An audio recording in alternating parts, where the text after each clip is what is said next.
Hi YouTube, my name is Ava Seay and I'm here with the owners of Point A Gallery, Leah Hey everybody. and Stephen. Hi. And we're very excited to do an interview today. Woohoo. Yeah, interview.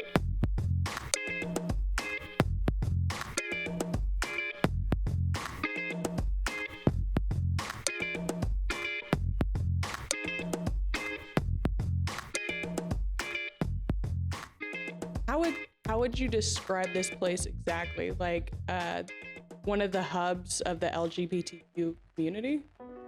That's certainly what we're trying to make it. Yes. And I think it already is beginning to like build that kind of status as a place where people go. But to describe like what the space itself is, like it is a gallery, it is a venue, it is an event space.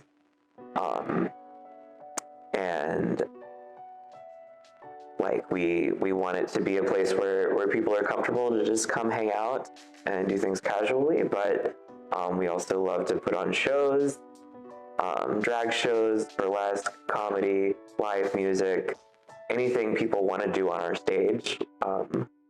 We want to see it happen. Yes, most definitely. That's really important to us. I mean, our little thing says art, community, and music, and I think that, you know, kind of encompasses the hub that we want as well. We're both performers, so performing is also a big one that's very important to us. I think we definitely want to be a pillar in the community. That's what we're aiming for. So. What inspired you two to open up Point A Gallery? Well, we might want to rewind a little bit for that one, because Point A was originally founded last year by Taylor Gross, who owns 39th Street Records across the street. He hired Leah to manage the gallery, and they opened around September. And I started coming to shows here, and I was performing in drag. I wanted to put on a Christmas show, and so I had been in touch with that. But right around December, Leah started reaching out to people because Taylor wasn't able to continue running the space, but Leah wanted to keep it going. So I basically bought a gallery from Taylor and established a new LLC where we're running it as partners. It's been a whirlwind of an experience so far. It's very new, but like it just seemed like the right opportunity. Absolutely. It's a very unique space.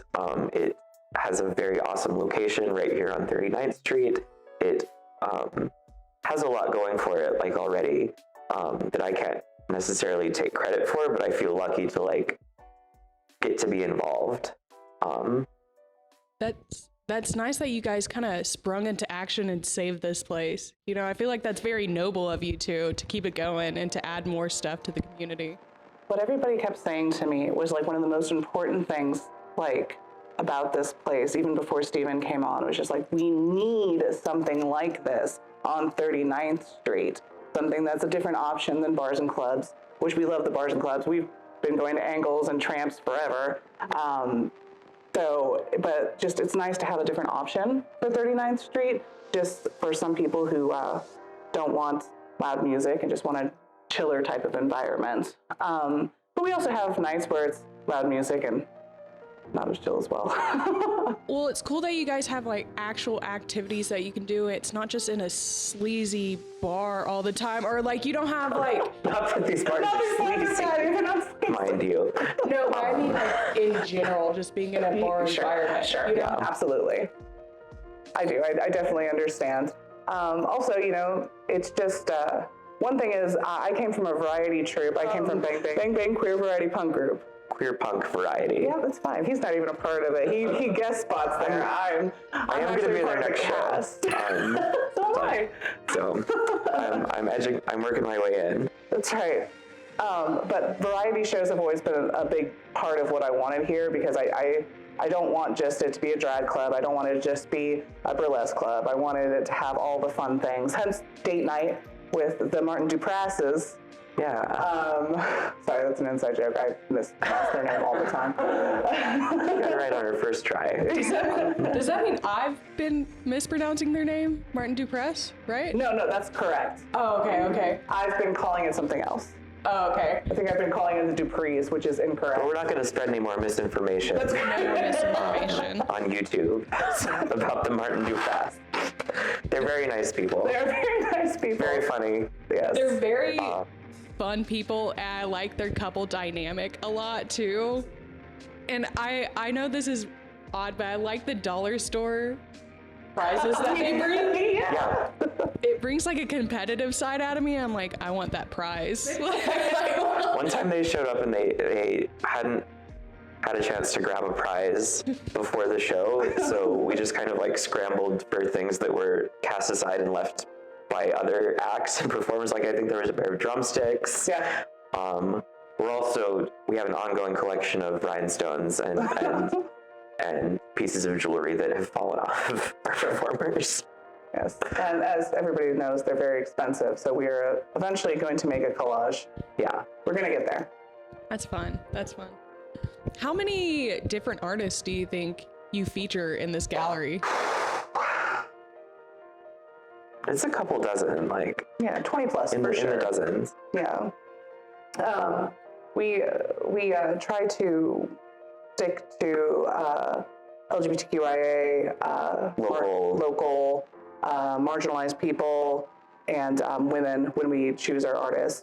That's not saying that we do have definitely some that don't fit those requirements, but we do try to stick to that for the most part. You get a little bit of everything. A little bit of everything, yeah. Exactly, 100%. That's nice. Yeah, so a lot of our art were artists that were involved since the gallery opened. Mm-hmm.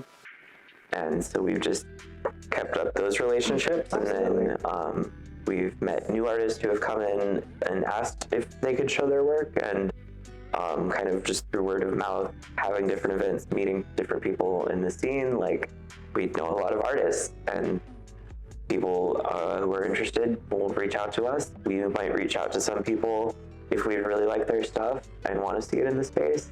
But it's just a process of like doing the actual business of, okay, this is when we're gonna have your pieces in the store, and negotiating for prices and selling and all that stuff. But that's good that you at least kind of search for people, and also this place is so popular that people want to come to you as well. Definitely really rewarding and wonderful to see all these wonderful people coming together and wanting to show their art here. I feel very happy, and I know so does Stephen. Also, I wanted to shout out Factory Obscura. Factory Obscura paved the way for us to kind of do similar, even though it's not quite the same. Obviously, they have the immersive and everything like that, but Meg Carlisle is one of the artists who has some of her art here, and she really helped start in September with us, like start everything up and give us you can do it, Factory Obscura was very, you guys can do it. They gave you a little push. Yeah. May I ask a question? I'll ask both of you. How long have you been a drag queen for? So I first did drag as the character that I am now. But the first time I got into drag, dressed up in a dress and put on makeup, was in college for a play. And then there were some college drag events that I dressed up for. But I didn't come up with Hilda Mangold is my drag character. I didn't come up with Hilda until around 2018. I had dressed up to go see a drag show, and kind of just started showing up in costume and makeup, and had all these ideas about what my drag character was going to be. Didn't really get to perform for about a year after that. And then it was just very few and far between occasions where I could take the time off work and put something together and actually do a number or whatever. And then the pandemic happened, and so I didn't do anything for a long time. But Did you have time to practice though? Sometimes. Yeah. Yeah. It's been a lot of time kind of developing those skills privately. But then last January, basically, I went, one of my friends who's a drag queen told me to come up to this pageant, this fun, cute Miss Tammy's rib eating contest, it was called, in Stillwater. And that was like my first time performing in drag after years. And then all of last year, like I kept going to more shows and getting some bookings, and like basically spent last year really honing my character and like performing consistently. And then it all culminated in like me getting this gallery, and now I have kind of my own space to put on the kinds of shows that I want to see. I'm so busy now with the gallery that I don't have a lot of time to just like go out and perform in drag. Yeah. But yeah, so about 5 years total, and then like just the last year really seriously. That's so fast. Isn't it crazy that you just kind of dipped your toe into something 5 years ago and now you're like, have a space and let everybody do it, you know? Yeah. That's impressive. Oh, how long have you been doing burlesque? I've been doing burlesque since 2012. So you're an OG. Yeah, a little bit of an OG. Yeah. Hardly Believable was a love letter to myself, because I'm not the standard of what beauty is supposed to be according to a lot of society.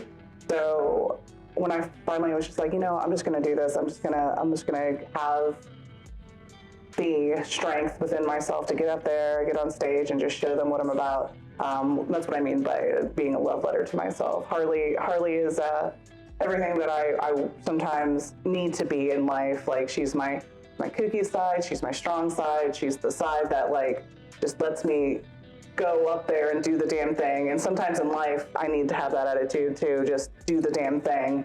And that's something that Harley's always been. I actually started with my own burlesque troupe called Glasses and Spankings. It was a it was a cosplay burlesque group. Hence Harley Believable, Harley Quinn. Yes, I like Harley Quinn. Yes, I have daddy issues. No, I'm just kidding. Sorry.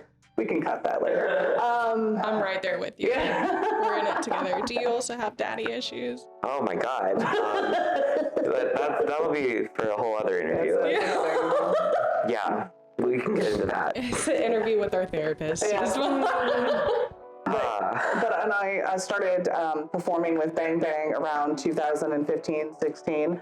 I sometimes perform with the Dust Bowl Dolls as well from time to time. Dust Bowl Dolls is the longest running, technically burlesque only show, but Bang Bang has been around since around 2011, 10, around that time as well. But I harken back to Bang Bang a lot because, speaking of people who kind of paved the way for alternative drag in OKC, Bang Bang has always been that. They have always been kind of the weirdos that didn't really have a space on 39th Street originally. Even though they were queer and LGBTQIA, they never really fit in. So I don't know if y'all remember the High Low Club. Oh yeah, of course. But that's where they kind of set up home turf, and when that closed, that was heartbreaking, obviously. But now they're set up in Blue Note, and hopefully here. Yeah, and we're gonna get them hopefully set up here as well. So, but a huge love for Bang Bang. Hilo was where it was right by my parents' restaurant, which is now the Speakeasy. Yeah. So I don't know. I ran around those parts for a little bit. For sure. Yeah. As a child. In Hilo, I'm like, it's a safe place for a child. Hilo, safe for children. Yeah. I'm not touching that.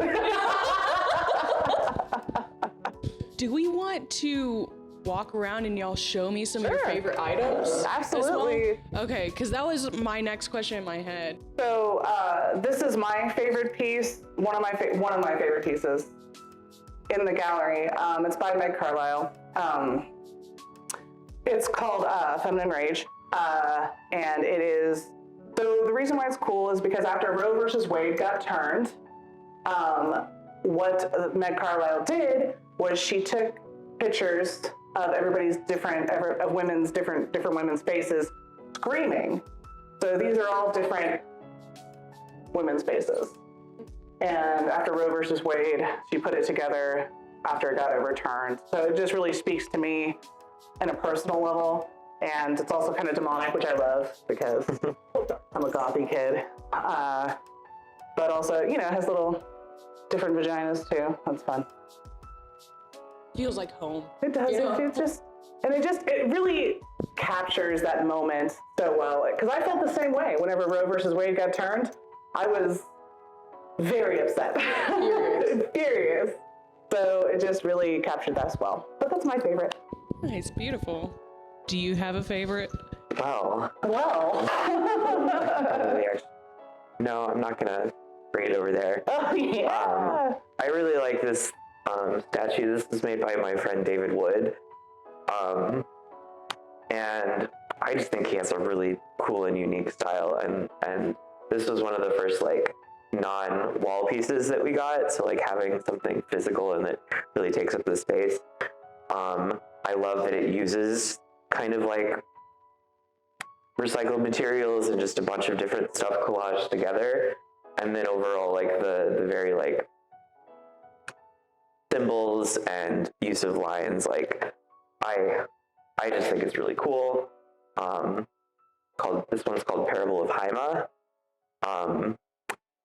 I know David's really into different kinds of mythology, but also like video games, Final Fantasy. What's the one called? Elden Ring. Yes. The FromSoft stuff. So like having like all of this like fictional lore and kind of made up symbols like thrown onto this accumulation, like it's really exciting to me. It makes me think of a lot of different forms of media and just not as meaningful perhaps as well, it's cool that it's is, not but, on a wall. You know, I like that it is a statue. Yeah. Absolutely. And he actually just sold his first piece of artwork here. And I think it's the first time he sold anything ever. Yeah. Nice. But yes, the live painting went really well. We had, it was our first live painting that under our ownership. I know that Taylor did one, but this is our first one. And we wanted to try to do them like once every 3 months is what we're feeling. Because there's a lot like, Terra Stone is another place that opened recently. There's a lot of people doing live painting and things like that. And we kind of want to spread it out to make sure it's not like taking over a lot of space for other art galleries to do the same thing. So. Yeah, and that's just kind of another opportunity to like network, get to know the artists, seeing their faces, and talking to them about their process as they go through it. Absolutely. It allows us to kind of understand that process better as a venue, but also like any potential customers, people who are interested in doing art themselves can see like what that process is like and how accessible or what kind of resources and steps they might take if they want to one day like have art in a gallery. And OVAC's been doing a wonderful job on trying to teach people how to. Yeah, there are so many resources in this city and in this state to really like build up a community of artists. Like it's just sometimes we don't always take advantage of the things that are out there because we don't know that it's available to us, or maybe certain demographics might have been historically excluded from some of that institutional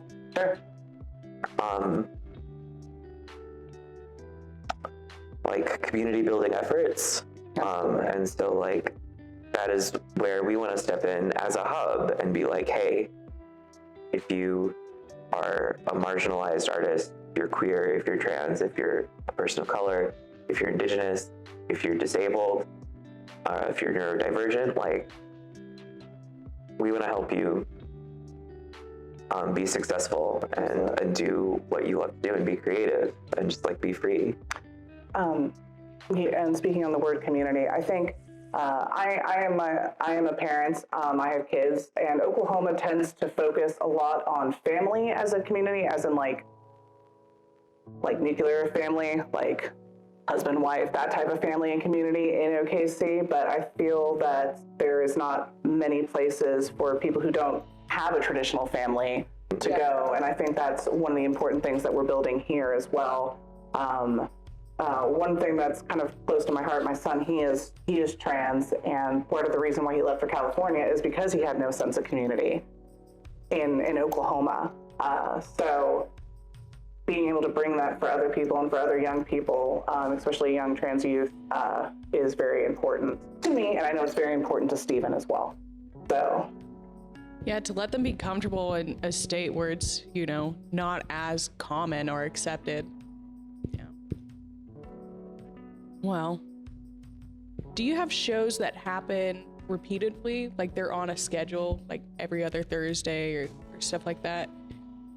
Yeah, we were kind of building up to that point. That's how a lot of the drag and burlesque shows kind of have traditionally operated, is you'll have like a host who has the second Saturday of a month, and they always come back and do their show, and they might bring in a different cast. They might sometimes change the style of performers, but like there's a consistent host, and so date night is another consistent show that we have. Yeah, we have a couple that we've already kind of established. We've got the date night with the Martin Duprass comedy show, adding in some variety elements. I think they had a magician last time. Yeah. It was fun. It was really good. Fun. He was really good. I was surprised.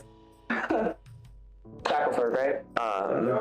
John Jack, yeah. And we've had a few different drag performers who have started some shows that we want to be an ongoing thing. We haven't necessarily set them as like, this is always going to be on this certain day. Date night is usually like the third or fourth Friday, but it's not set in stone.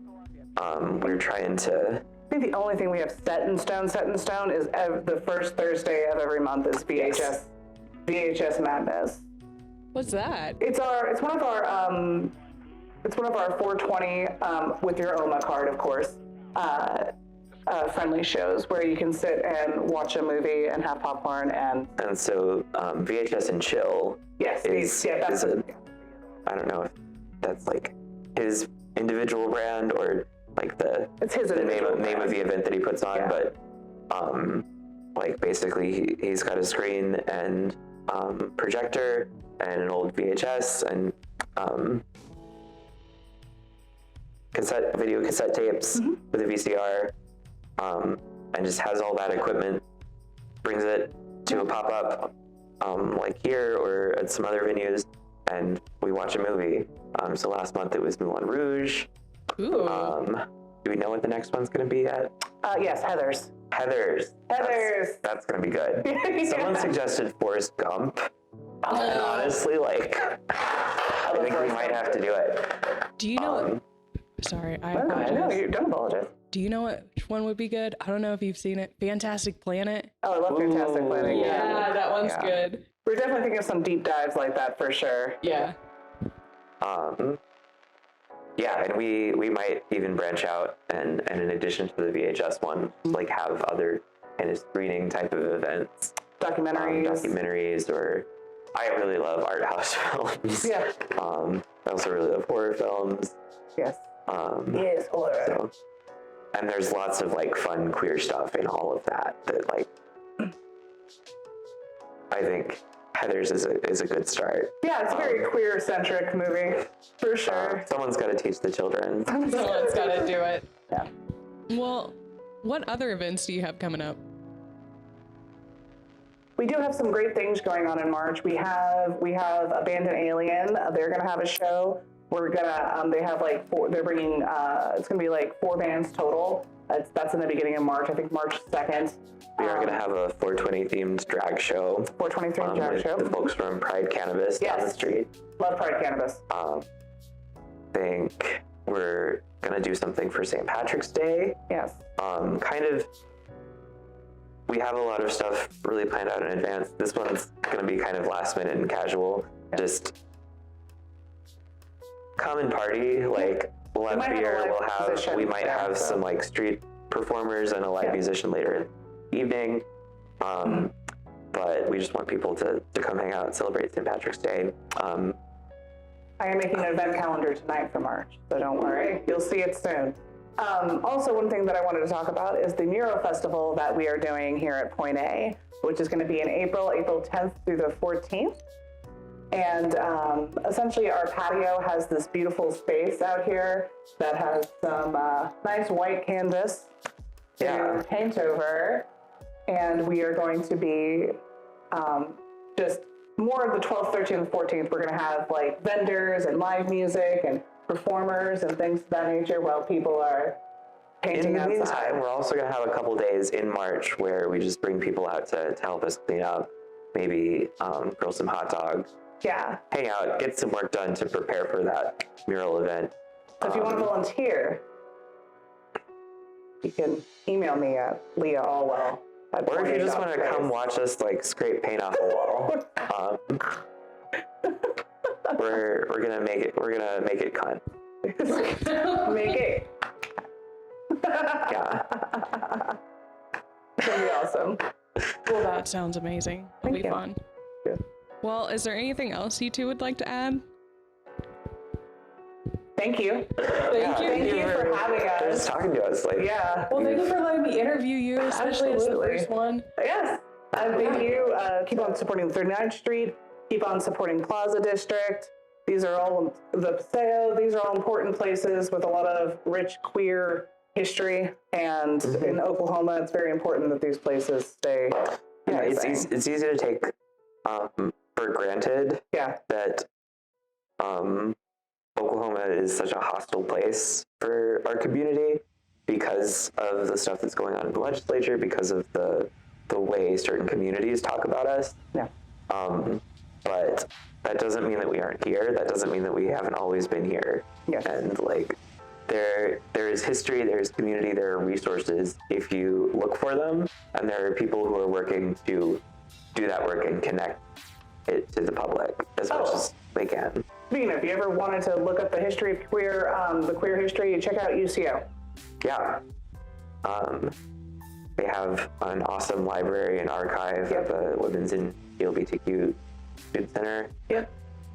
Not just of Oklahoma queer history, it like spreads out to the Midwest queer history. Yeah. It's really interesting. They also work heavily with Herland, which is another organization that's been preserving our history and providing a community hub for a long time. But now that's all I got. Yeah. That's everything. Well, should I just sign out? Should I be like... Well, Deuces. Deuces. Thank you for watching. My name's Ava Seay. Good night. Thank you. Bye.